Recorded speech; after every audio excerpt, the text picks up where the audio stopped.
Hey guys, welcome to Happy Coding for Everyone channel. Let's start from where we left in our previous video. As you remember, we just made an example about class. Let's say we use h1, another title, and we see the changes on our browser. Let's assign a style to h1. I just need to type h1 without any sign and curly bracket and type in code between curly brackets. Let's say color red, and you see you change it. Or let's say font family, any of them select and save it.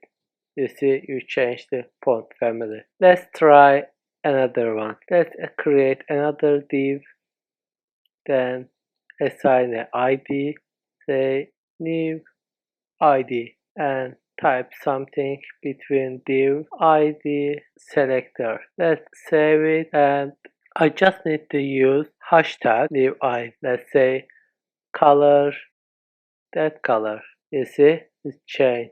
Or let's say font size large, font weight bold.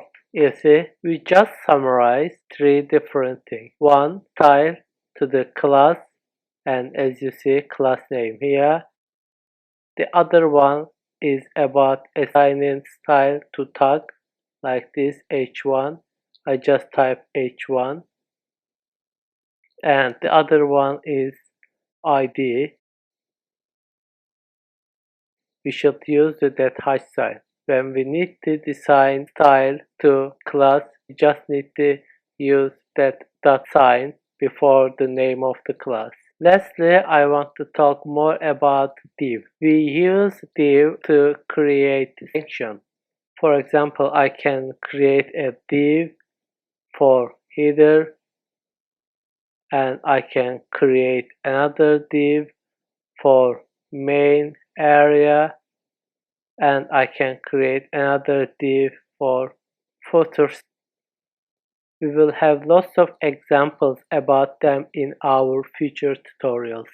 That's all for now. Thank you so much for watching it. See you in the next video.